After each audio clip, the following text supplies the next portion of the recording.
నువ్వు చూసావా? నేను చూస్తాను వాళ్ళని నిబ్బరంగా మాట్లాడ వంశీ. నేను మొక్కలు తీసి కటకటలు వెనక్కి నెట్టే వాటిని. మరి ఏ ఆధారంతో నన్ను దోపిడీ చేశానంటున్నావు? Swapna group of company managing director Mahendra గారి సొమ్ము నువ్వు దోపిడీ చేసావని నాకు రిపోర్ట్ వచ్చింది. ఆ మహేంద్ర అనేక ఎవరో అర్థమైన కదవా తెల్ల కాగితం మీద 4 నల్ల గీతలు గేసి నీ చేతికిస్తే నిజమైన నేరస్తులు తెలుసుకోకుండా ఇలా ఎగాసుకు రావడమేనా? నేనంత అమ్మాయిని కాదు వంశీ. నీ మీద రిపోర్ట్ ఇచ్చింది అడ్డమైన వాడు కాదు, అనేక కంపెనీలకు అధినేత. ఆ కంపెనీ పెట్టుకొని వాడు అనేక అక్రమాలు చేస్తున్నాడు. ముందు వాడిని పట్టుకో, నిజమేమిటో నీకే తెలుస్తుంది. నీ నేరాలన్నీ కప్పించుకోవడానికి నిన్న మరొకరి మీద వేస్తున్నావా? మిస్టర్ పృథ్వీ, నిజమైన నేరస్తులను తెలుసుకోకుండా నింద వేస్తున్న నువ్వు అనవసరమైన అపోహలతో నన్ను అరెస్ట్ చేయడం చూస్తే అవాసు పాలవుతో జాగ్రత్త. నిజం తెలిసింది కనుకనే నిన్ను వెతుక్కుంటూ వచ్చాను. నువ్వు ఎంత బొకాయించినా నా నుండి తప్పించుకోలేవు. ఏమిటి తెలుసు నీకు నిజం? ఆ మహేంద్ర చీకటి సామ్రాజ్యానికి చక్రవర్తుల సంగతి నీకు తెలుసా? వాడు దొంగ వ్యాపారం చేసి కోట్లు గడించాలన్న సంగతి నీకు తెలుసా?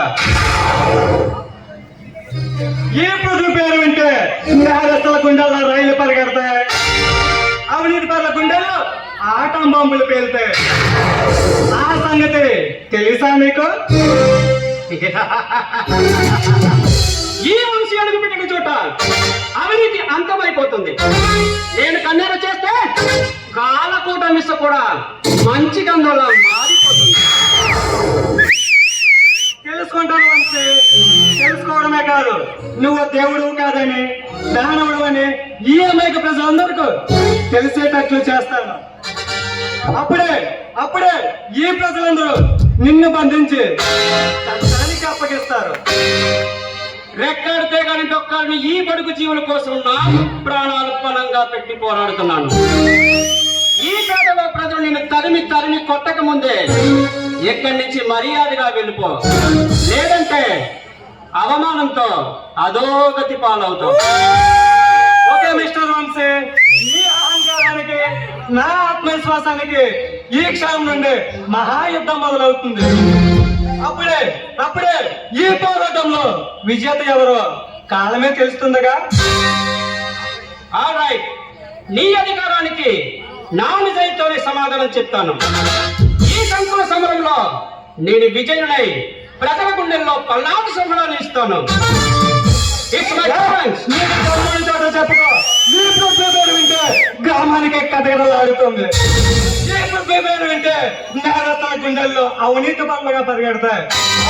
దమ్ముంటే కాసుకో, ఈ పృథ్వీ అనుకుని మాట నిలబెడతాడు. ఛాలెంజ్. ఒంటి చేత్తో 100 మందిని మట్టి కనిపించగల మొనగొండుగా నేను. నీలాంటి బచ్చానా కొడుకుని నా జీవితంలో చాలా మందిని చూశాను. నువ్వా నేనా? ఛాలెంజ్.